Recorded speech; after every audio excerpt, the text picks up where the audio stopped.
Hello everyone, this is Cassie and I am so excited to be guesting here at Pawsome Stamps for their Christmas card series. I'm going to be using the brand new Jolly Cupcakes to make a card for you today. So here is what Jolly Cupcakes looks like. It is a fun stamp set.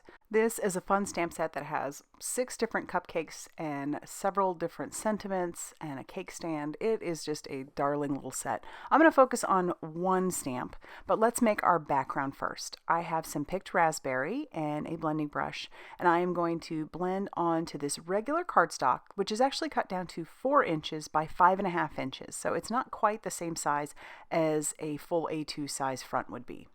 We're starting really heavy on the edges and we're going to blend that in kind of ombre all the way into the center. I'm using some of the ink that's on my glass mat, and I'm also just kind of pulling in and also grabbing from the ink pad.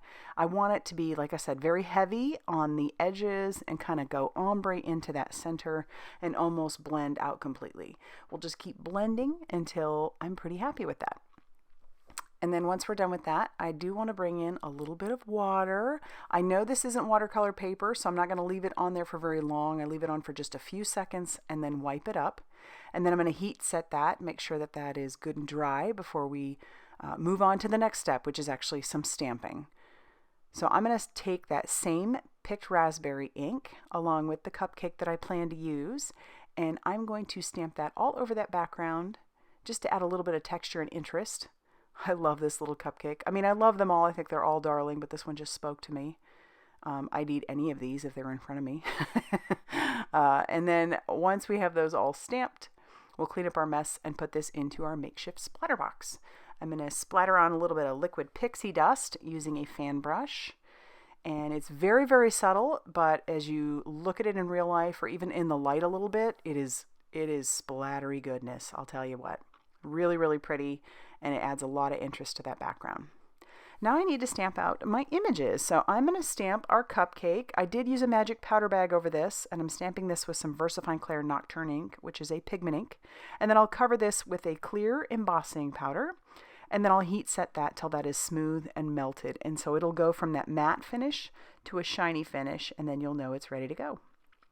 And then I did stamp out the cake stand as well and did the same process. I want to do a little bit of watercoloring with some Distress Oxides, which if you've never done is a very fun thing to do. So I've got picked raspberry, twisted citron, hickory smoke, and then we are going to bring in some scattered straw, just a little bit, and I'm putting that onto my glass mat. We'll zoom in and I have a water brush, and then we're just going to start watercoloring those colors right over our image. I decided to do the heat embossing because basically that creates little wells for the color, and then you don't have to be quite as careful about those colors being dry before you move on to coloring something right next to it. Typically, if you just stamp and then you're watercoloring, you have to be extremely careful about watercoloring next to an image that you just did because that color will bleed into each other. But when you heat emboss, it doesn't. All right, I do want to add a little bit of depth to the bottom of our cupcake, so I'm bringing in that hickory smoke, and I'm starting kind of heavy at the bottom and blending it up to the top of our little cupcake holder. And then I'll go in with some darker color, basically just adding some layers, which is sort of how watercolor works. And then I'll blend those out, and then I'll try to get a little bit of variation in that color for our berries and do the same thing with our leaves, but I'm not quite as successful with that. And then I'm going to color our cake stand with our twisted citron, because why not?